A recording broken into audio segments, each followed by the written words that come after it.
Welcome guys, today we're going to be talking about Tiny Tina's Wonderlands, and before I get into this, I want to say this is an exclusive on the PC. It is on Epic Games. Unfortunately, I'm not an Epic Games, supporter. I don't have, a creator code or anything like that, so just keep that bear in mind, but I will say that it's only on Epic, and it is an exclusive for the time being. But let's jump into the topic of the video, which is the game itself. So Tiny Tina's Wonderlands was a game that I really didn't keep my eye on that well. I did play the very early demo of it, as well as a beta of the game on top of that. However, I felt like the game was okay, but the AI needed a little tiny bit work on during that time, which they thankfully pretty much fixed in the full release of the game. With Tiny Tina's Wonderlands, I feel like a lot of the game actually improved compared to the previous Borderlands franchises, and what I mean by that is Borderlands 3. Borderlands 3, when released, felt like it missed a lot of what the original Borderlands 2 and Borderlands 1 had to offer, as well as different things along those lines. It just seems like it fell flat versus the originals.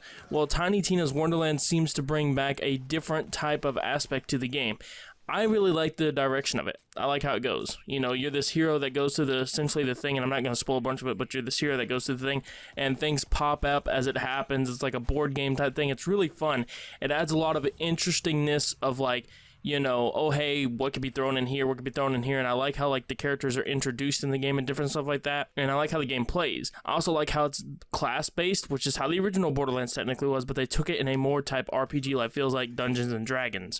This is what's very important for this game. In this game, they bring a lot of real-world humor into the game and actually use terms that you as a gamer would know the entire time while playing the game.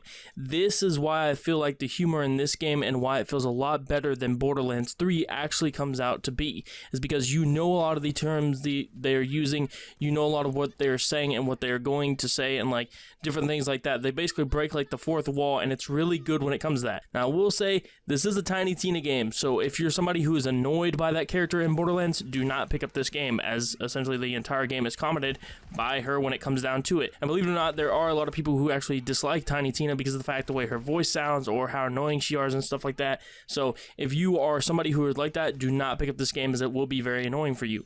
However, if you're somebody who can, withstand that voice and or actually likes that type of comedy, this game is fully for it. And it's pretty much just you got the game does not take itself seriously all the time, and there's really funny jokes that's thrown in there as well. It's comedic type situations here. There's always shit that's being made up as you go, which I find really fun as well. So it doesn't feel like you're actually playing an actual story that was made. It feels like, oh hey, this shit's kind of being thrown together as you're going throughout the game, which is really fun in my personal opinion to see how it goes.